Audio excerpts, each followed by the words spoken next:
إذا جاء نصر الله والفتح ورأيت الناس يدخلون في دين الله أفواجا.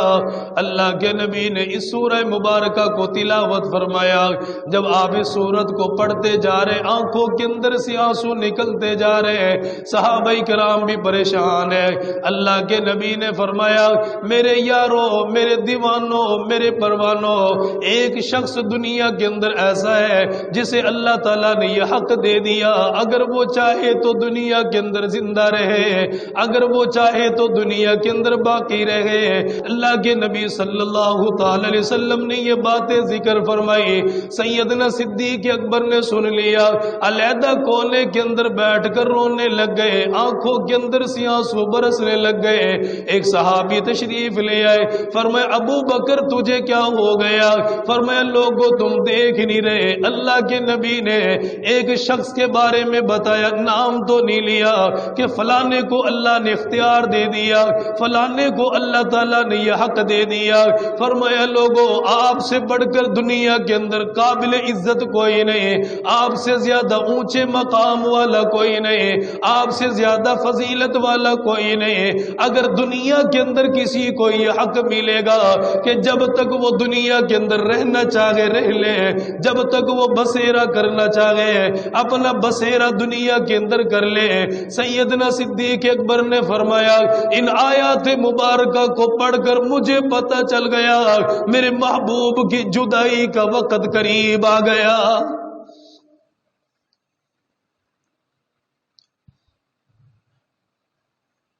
لوگوں کبھی یاری ایسی ہوا کرتی ہے، کبھی پیار ایسا ہوا کرتا ہے. یار پیار کرنے والا اپنے دوست کو تکلیف کے اندر دیکھے، مشقتوں کے اندر دیکھے، وہ چہرہ دیکھ کر سمجھ جاتا ہے یہ کسی پریشانی کے اندر ہے، یہ کسی تکلیف کے اندر ہے. سیدنا صدیق اکبر نے میرے محبوب کو دیکھا تو دیکھ کر سمجھ گئے آخری وقت قریب آ گیا. اللہ کے نبی دنیا سے جانے کے لیے تیاری فرما رہے ہیں. اللہ کے نبی صلی اللہ تعالی علیہ وسلم بیمار ہے، جسم مبارک کے اوپر بخار طاری ہو گیا، چلنے کی طاقت باقی کوئی نہ رہ گئی، اٹھنے کی ہمت باقی کوئی نہ رہ گئی. جتنے دنوں تک مسجد کے اندر آ سکتے آتے رہ گئے، صحابہ کرام کو نماز پڑھاتے رہ گئے. بالآخر وہ ایام آ گئے جب اتنی کمزوری آ گئی، دو صحابہ کرام آپ کو کھڑا کیا کرتے تھے، اللہ کے نبی کو بٹھایا کرتے تھے، آپ سے چلا کوئی نہیں جاتا. انہی لمحات میں میرے محبوب نے اپنے بستر پر صحابہ کرام کو نصیحتیں کرنا شروع فرما دی.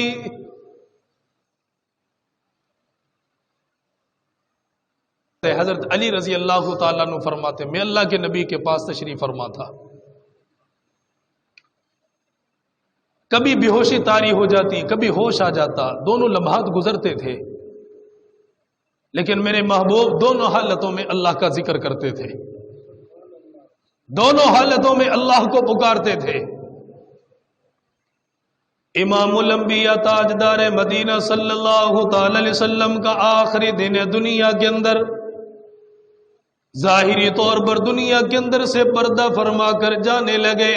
اللہ کے نبی پیر والا دن ہے، آپ نے سیدنا علی المرتضی رضی اللہ تعالی عنہ کو بلا لیا. ان کو بلانے کے بعد فرمایا علی جلدی گھر کے اندر چلا جا، کوئی برتن وغیرہ لے کر آ جا. حضرت علی نے فرمایا آقا برتن کا کیا کرنا ہے؟ فرمایا برتن کے اندر کچھ نصیحتیں میں اللہ کا نبی لکھواؤں گا، ان نصیحتوں کو لکھ لینا. کاغذ کا ٹکڑے کا کوئی زیادہ رواج نہیں، جب بھی لکھنے کی ضرورت پڑی کبھی چمڑے کے اوپر لکھ لیا گیا، کبھی مٹی کے برتن کے اوپر لکھ لیا گیا، کبھی درختوں کے پتوں کے اوپر لکھ لیا گیا. اللہ کے نبی نے حضرت علی سے فرمایا علی دور نہ جانا، صرف ایک برتن لے کر آ جا، میں اللہ کا نبی کچھ وصیتیں لکھوا دوں گا. حضرت علی رضی اللہ تعالیٰ عنہ فرماتے ہیں یہ دن اتنا شدید تھا، یہ دن اتنا سخت تھا، جب میں نے اپنے محبوب کو دیکھا مجھے ایسا لگ رہا تھا اگر میں اللہ کے نبی کو چھوڑ کر چلا گیا کہیں اللہ کے نبی کی جان مبارک نہ نکل جائے، کہیں آپ کی روح مبارک پرواز نہ کر جائے، کہیں اللہ کے نبی دنیا سے نہ چلے جائے۔ سیدنا علی المرتضیٰ نے فرمایا یہ غم مجھے کھائے جا رہا ہے، یہ پریشانی مجھے کھائے جا رہی ہے۔ میں نے اللہ کے نبی سے فرمایا آقا آپ نے اتنی نصیحتیں کر دی ہے، آپ نے اتنی باتیں ارشاد فرما دی ہے، قرآن ہمارے پاس موجود ہے، ہم نے آپ کی باتوں کو جمع کر لیا، میرے آقا آپ آرام فرما لیجئے۔ حضرت علی رضی اللہ تعالی عنہ نے فرمایا جب میں اپنے محبوب سے جدا نہ ہوا، جب میں اللہ کے نبی سے دور نہ گیا، پھر اللہ کے نبی نے تین باتیں ارشاد فرمائی ہے۔ پہلی بات اللہ کے نبی نے فرمایا او میرے علی میں دنیا سے جا رہا ہوں، میرے جاننے کے بعد میرے صحابہ کو بتا دینا الصلاۃ الصلاۃ الصلاۃ، ان کو بتانا نمازوں کی پابندی کرنا، نمازوں کا خیال کرنا، نمازوں کی وقت پر ادائیگی کرتے رہنا۔ علی ان کو بتانا پریشانیاں آئیں گی، تکلیفیں آئیں گی، تمہارے اوپر فتنے بھی آئیں گے، لیکن نماز کو جتنی مضبوطی کے ساتھ پکڑے رکھو گے اتنی اللہ تعالیٰ تمہاری مدد اور نصرت کا فیصلہ فرمائے گا۔ حضرت علی کیا فرماتے ہیں کہ آقا طبیعت بڑی ناساز ہے، اگر آپ لکھوانے کے لیے بیٹھو گے تو ظاہر ہے کہ طبیعت اور بگڑ سکتی ہے، ہم آپ کو تکلیف نہیں دینا چاہتے، آپ نے بہت ساری باتیں بتا دی ہیں، ہم ان کے اوپر عمل کریں گے، لیکن پھر بھی میرے محبوب نے تین باتیں ارشاد فرمائی۔ کتنی باتیں؟ تین۔ پہلی الصلاۃ، نماز قائم کرو، اور دوسری والزکات، زکات ادا کرو، اور تیسری بات وما ملکت ایمانکم، اور جو تمہارے ماتحت غلام ہیں ان کا خیال کرنا۔ تین باتیں۔ حضرت علی رضی اللہ تعالیٰ عنہ سے فرمایا آخری دن، اور ان سے کیا مانگا؟ برتن مانگا، تھال مانگی، لیکن انتقال سے 3 دن پہلے اللہ کے نبی صلی اللہ علیہ وسلم نے حضرت عمر کو بھی بلایا۔ میں ایک بات کرنا چاہ رہا ہوں، اللہ کرے آپ کو سمجھ آ جائے، یہ ایک مشہور اعتراض ہے شیعوں کا جو ہمارے اوپر ہوتا ہے، اور یہ براہ راست حضرت عمر رضی اللہ تعالیٰ عنہ کے ذات اقدس پر ہوتا ہے۔ حضرت علی کو کس دن بلایا؟ ایسے بات تو نہیں چلے گی نا، آپ کو دھیان رکھنا پڑے گا باتوں کا۔ حضرت علی کو کس دن بلایا؟ آخری دن۔ حضرت علی کو کس دن بلایا؟ آخری دن، جو آپ کا آخری دن تھا۔ جتنی اجنبی کی باتوں کو اہمیت ہے نا، اتنی اپنے کو اہمیت دو، بات سمجھ میں آئے گی، پلے پڑے گی۔ حضرت علی کو کس دن بلایا؟ آخری دن۔ اور حضرت عمر کو کس دن بلایا؟ جب 3 دن باقی تھے، جب 3 دن باقی تھے، اور حضرت علی سے لکھنے کے لیے برتن منگوایا، تھال منگوائی، اور حضرت عمر سے کاغذ اور قلم منگوایا۔ بات سمجھ میں آ گئی؟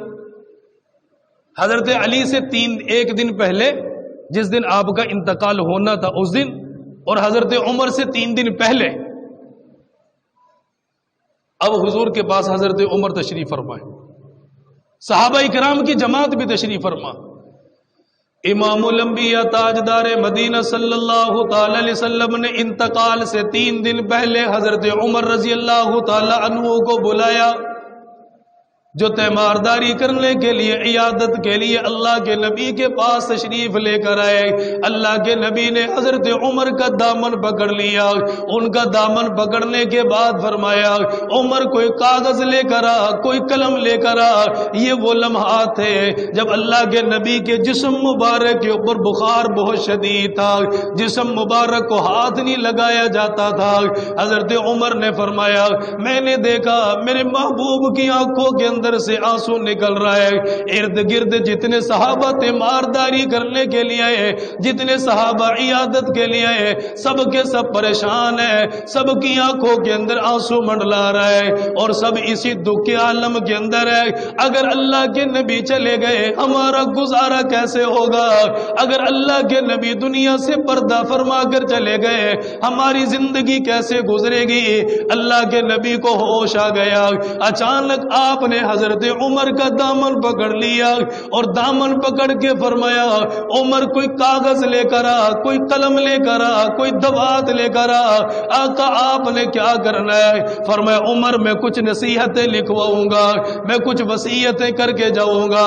حضرت عمر رضی اللہ تعالیٰ عنہ تڑپ گئے، آپ نے فرمایا آقا آپ بڑی شدید بیماری کے اندر ہیں، آپ بڑی پریشانی کے عالم کے اندر ہیں، آپ بڑی تکلیف کے عالم کے اندر ہے، اگر آپ لکھوانے کے لیے بیٹھو گے آپ کو تکلیف ہوگی۔ میرے آقا قرآن ہمارے پاس موجود ہے، آپ کی سنتیں ہمارے پاس موجود ہے، آپ کی احادیث مبارکہ کو ہم نے محفوظ کر لیا۔ اللہ کے نبی کے اوپر انہی لمحات کے اوپر دوبارہ غشی طاری ہو گئی ہے۔ صحابہ اکرام ایک ایک کر کے جانے لگ گئے۔ فرمایا 3 دنوں کے اندر اللہ کے نبی نے کوئی خاص وصیت نہیں فرمائی، جو وصیت کرنی تھی آخری دن کے اندر حضرت علی رضی اللہ تعالی عنہ کو فرما دی ہے۔ وہ 3 وصیتیں یہ تھی، فرمایا نمازوں کی پابندی کرنا، اے لوگوں زکوٰۃ ادا کرتے رہنا، اپنے ماتحت غلاموں کا خیال کرنا۔ پھر آخری دن کے اندر ایک اور وصیت فرمائی ہے، آپ نے فرمایا لوگوں اپنی زبان مبارک سے کہو اشہد اللہ الہ الا اللہ واشہد ان محمدا عبدہ ورسولہ۔ اللہ کے نبی نے فرمایا جو اس گواہی کے اوپر قائم رہے گا، جو اس گواہی کے اوپر ڈٹا رہے گا، جس نے ساری زندگی معبود خدا کو مانا، مشکل کشا اللہ کو مانا، حاجت روا اسی خدا کو مانا، مجھے اللہ کا محبوب تسلیم کر لیا، مجھے آخری نبی مان لیا۔ اللہ کے نبی نے فرمایا اللہ تعالیٰ اس بندے کے اوپر دوزخ کی آگ کو حرام فرما دے گا۔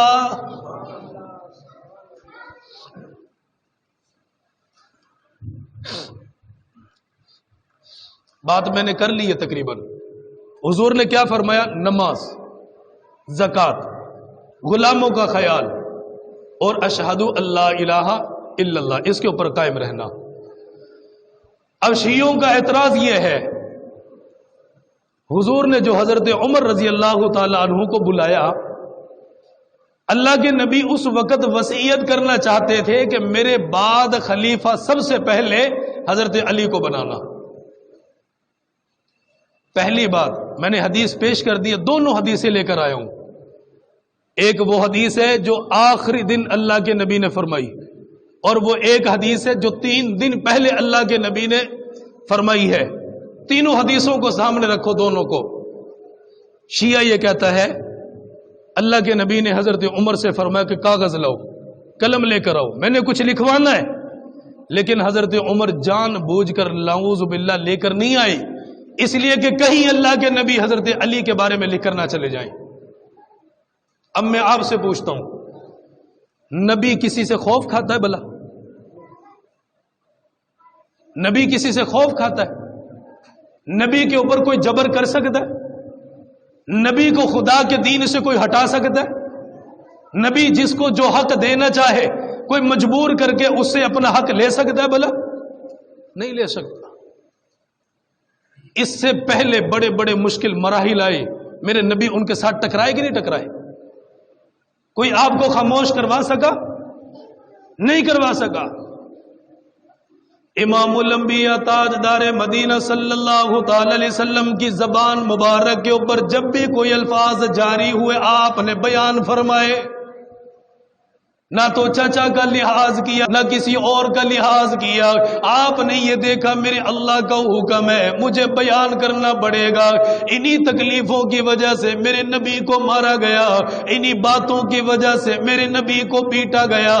آپ حرم مکہ کے اندر تشریف لے آئے، فرمائے نماز کی نیت باندھ لی، سجدے کی حالت کے اندر چلے گئے، اللہ کے سامنے رو رہے، گڑ گڑا رہے، اپنی کمزوری اپنی بے بسی کا اللہ کے سامنے اظہار فرما رہے ہیں۔ اتنے میں کافر آ گیا، اس نے سارے سرداروں کو جمع کر لیا اور جمع کرنے کے بعد کہنے لگا اے لوگوں، وہ محمد سجدے کے اندر پڑا ہوا ہے، وہ محمد اللہ کی عبادت کے اندر پڑا ہوا ہے، ہم ساری زندگی اسے روک نہ سکے، ہم اسے منع نہ کر سکے۔ اس نے اپنے غلام کو بلایا اور غلام کو بلانے کے بعد کہنے لگا فلانی جگہ پر اونٹ کو ذبح کیا گیا، اس کا گند فلانی جگہ پر پڑا ہوا ہے، وہ گند لے کر آ جا۔ وہ نوجوان چلا گیا، اس غلام نے اس کی گندی اوجڑی کو لیا لے کر حرم مکہ کے اندر آ گیا۔ خانہ کعبہ کا بھی احترام نہ کیا گیا، عزت والی جگہ کا خیال نہ کیا گیا، ادب والی جگہ کو بھی نہ پہچانا گیا، یہ آدمی گندی اوجڑی کو لے کر آ گیا۔ میرے محبوب سجدے کی حالت کے اندر ہے، اس نے گندی اوجڑی لا کر میرے محبوب کے سر مبارک کے اوپر رکھ دی، آپ کی کمر مبارک کے اوپر لا کر رکھ دی۔ اللہ کے نبی سجدے کی حالت کے اندر ہے، زبان کے اوپر ہے سبحان ربی الاعلی، زبان کے اوپر ہے سبحانک اللہ، زبان کے اوپر ہے میرے مولا میں آخری سانس تک تیرا نام لیتا رہوں گا، آخری سانس تک تجھے مناتا رہوں گا، آخری سانس تک تیری عبادت کرتا رہوں گا۔ جب اللہ کے نبی سے سر مبارک نہ اٹھایا گیا، جان مبارک نکلنے لگ گئی، کسی نے بتا دیا فاطمہ جا کر دیکھ لے لوگوں نے تیرے ابا کا کیا حال کر ڈالا۔ ایمانداری کے ساتھ بتا، میرے نبی نے حق کہنا بند کیا؟ حق کہنا بند کیا؟ نہیں کیا، ڈٹ کر سنایا اور سنایا، ڈٹ گئے کہ حضرت عمر سے میرا نبی خوف کھاتا تھا۔ عمر صحابی ہے، وہ نبیوں کا نبی ہے۔ حضرت عمر کو بلایا 3 دن پہلے اور کوئی وصیت نہیں فرمائی، حضرت علی کو بلایا آخری دن اور وصیت فرمائی۔ اب 3 دنوں کے اندر میرے محبوب کچھ نہیں فرما رہے، گویا حضرت علی کو جب وصیتیں فرمائی تو اس سے پتا چلا جو کہنا چاہتے تھے میرے نبی نے حضرت علی کو کہہ دیا تھا۔ کس کو کہہ دیا تھا؟ حضرت علی کو کہہ دیا تھا، جو نصیحتیں کرنا چاہتے تھے، اور جس کا حق تھا اسی کو اس کا حق مل رہا تھا نا، مل رہا تھا، کوئی اعتراض بھی نہیں کر رہا تھا۔ ایک دن پہلے حضرت علی کو بلایا، حضرت علی سے تھال منگوائی لکھنے کے لیے، کیا حضرت علی لے کر آئے؟ لے کر آئے بھائی؟ نہیں لائے نا۔ کیوں؟ اس لیے کہ میرے محبوب آپ کو تکلیف ہوگی، ہم آپ کو تکلیف دینا نہیں چاہتے۔ اس کی مثال یوں سمجھیے، ایک بڑا آدمی آپ سے بڑی عمر والا کوئی کام کرنا چاہ رہا ہے اور اس کے اوپر پریشانی کے آثار ظاہر ہو رہے، اور آپ اسے کہہ رہے کہ ابھی یہ کام نہ کر، بعد میں کر لینا، یہ بے ادبی ہے بھلا؟ اس کو بے ادبی کہتے ہیں، اس سے احساس کہتے ہیں، اس سے پیار کہتے ہیں، اس سے محبت کہتے ہیں، اس سے یہ کہتے ہیں کہ اس کے سینے کے اندر اس کی محبت موجود ہے۔ تو حضرت عمر رضی اللہ تعالیٰ عنہ نے جو فرمایا، کیوں؟ کہ آقا آپ کو تکلیف ہوگی۔ حضرت علی منع کر رہے، کیوں؟ آقا آپ کو تکلیف ہوگی۔ اگر اعتراض کرنا ہے تو حضرت عمر سے بڑھ کر سب سے بڑا اعتراض تو حضرت علی کی ذات کے اوپر ہوتا ہے۔ ہم یہ کہتے ہیں دونوں بزرگ شخصیت ہیں، دونوں ہمارے بزرگ ہیں، دونوں ہمارے بڑے صحابہ کے اندر سے ہیں۔ جیسے عمر کے اوپر اعتراض نہیں ایسے علی کے اوپر اعتراض نہیں، جیسے علی پر اعتراض نہیں ایسے عمر کے اوپر بھی اعتراض نہیں ہو سکتا۔ حضرت عمر اگر منع کریں اس سے بے ادبی کہا جا رہا ہے، حضرت علی اگر ادبن منع کر دیں اسے بے ادبی کہا جا رہا ہے۔ دونوں شخصیات کے سینے کے اندر میرے نبی کی محبت موجود ہے، اور مجھے کیا پتا عمر کون ہے، آپ کیا سمجھیں کہ عمر کون ہے، عمر کا مقام کیا ہے۔ سیدنا ابو بکر صدیق رضی اللہ تعالیٰ عنہ کے جانے کے بعد سیدنا عمر ابن خطاب رضی اللہ تعالیٰ عنہ خلیفہ بن گئے۔ آپ نے 22 لاکھ مربع میل پر اسلام کا پرچم لہرا دیا، اسلام کے علم کو بلند کر دیا۔ فرمائے وہ وقت بھی آ گیا 22 لاکھ مربع میل کا حکمران ہے، لیکن جسم کے اوپر اچھا قیمتی لباس نہیں پہنتا، جسم کے اوپر اعلیٰ قسم کا لباس زیب تن نہیں کرتا۔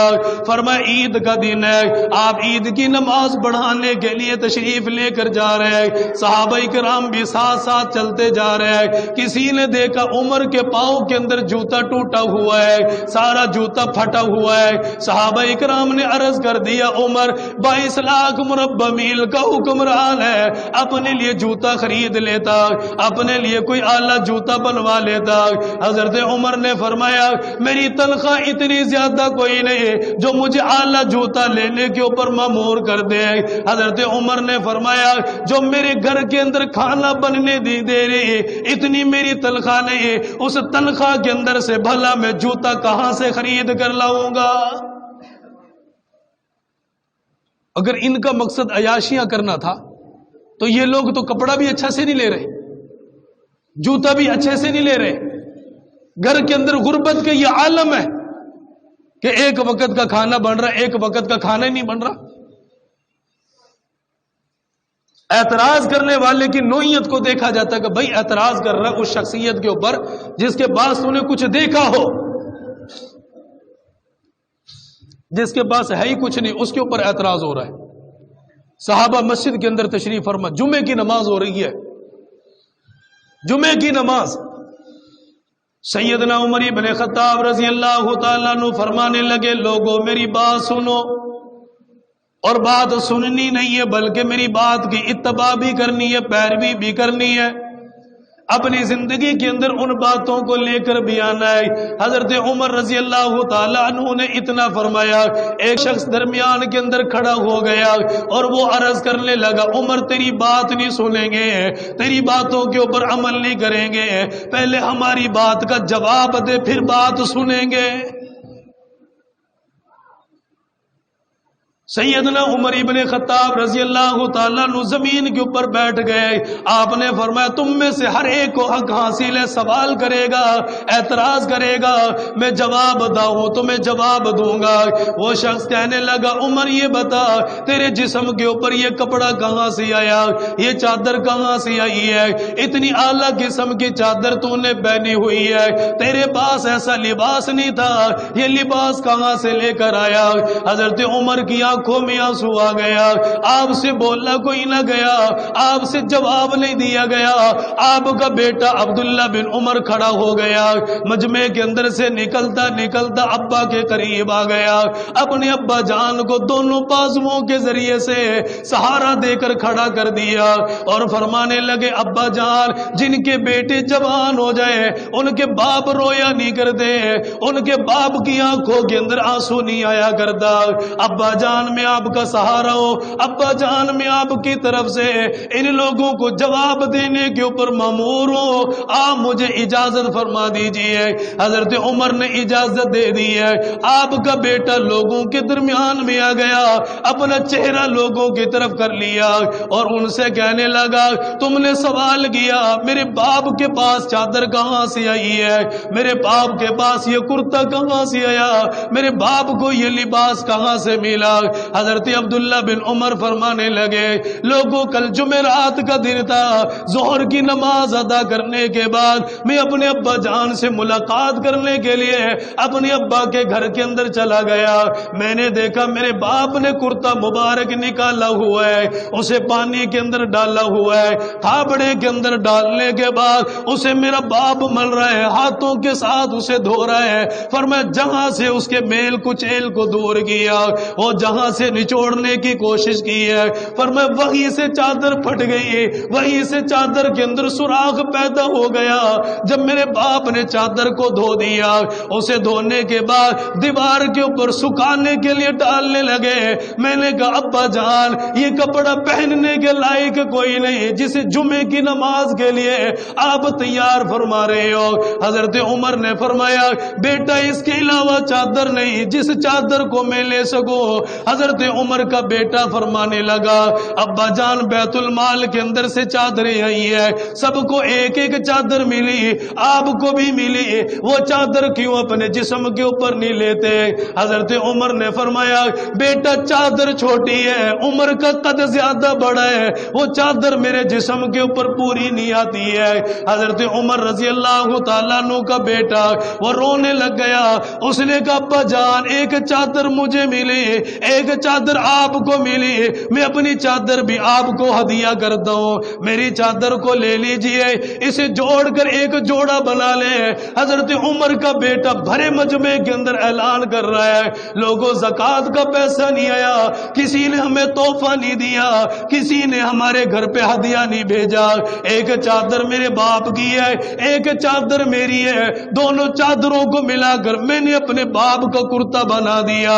حضرت عمر نے جب یہ جواب دے دیا صحابہ اکرام رونے لگ گئے، چیخیں نکل گئی، وہ کہنے لگا عمر اعتراض کرنا مقصد نہیں ہے، عمر آپ کے جانے کے بعد دنیا والوں کو پیغام دینا مقصد تھا، جیسے میرے نبی نے انصاف کیا آپ کے بعد صحابہ نے بھی انصاف کر کے دکھا دیا۔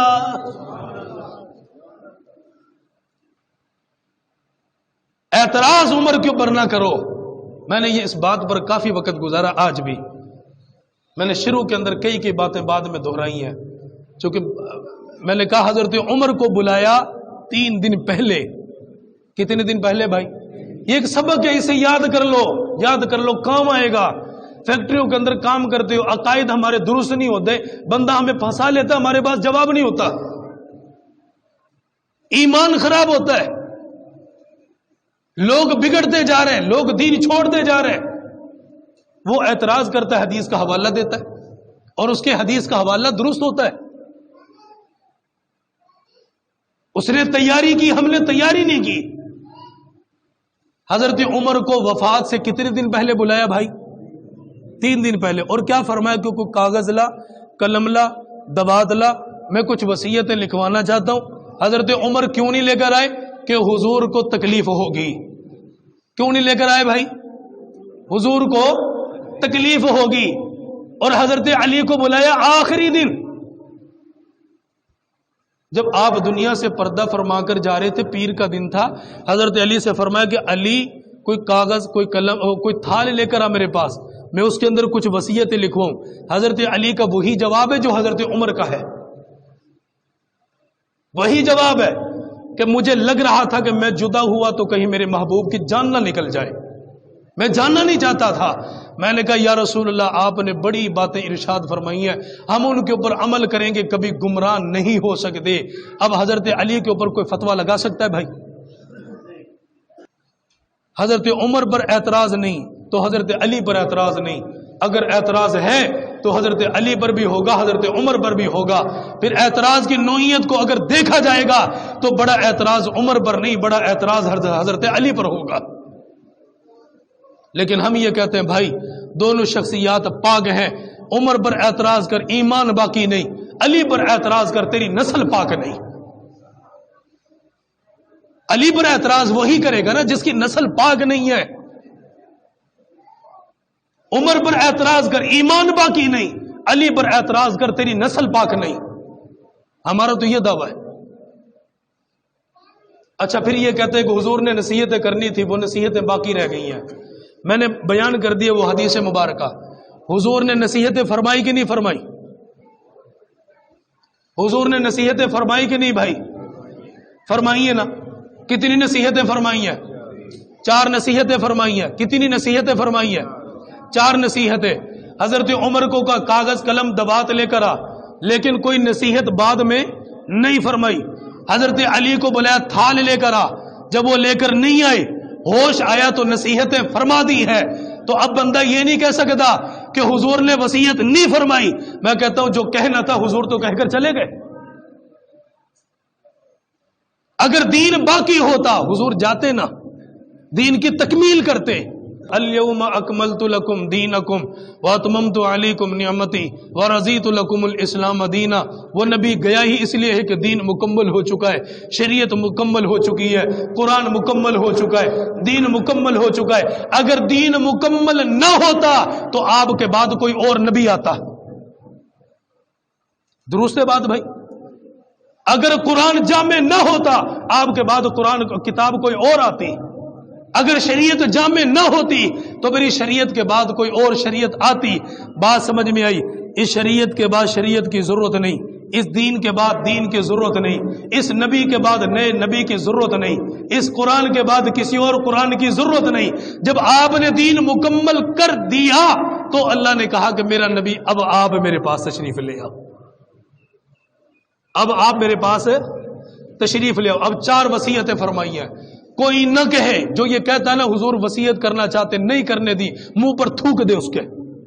جھوٹ بولتا ہے, عمر پر الزام لگاتا ہے اور میرے نبی کی ذات پر بہتان باندھتا ہے. تو کیسے کہتا ہے اللہ کے نبی نے وصیت نہیں فرمائی؟ اللہ کے نبی نے تو وصیت فرمائی ہے. پہلی نصیحت یاد کرو, آج کا سبق زندگی میں کام آئے گا آپ کے. دھوکہ دیتا ہے, آپ کے ایمان کے ساتھ کھیلتا ہے, آپ کے ایمان کو بگاڑنے کی کوشش کرتا ہے. ایک پروگرام کے اندر تھے, وہاں ایک اتنا جامع قسم کا اعتراض ہے جی حق تو حضرت علی کا تھا لیکن حضرت عمر نے وصیت کرنے ہی نہیں دی. نوجوان شخصیت کا ایمان برباد ہو گیا.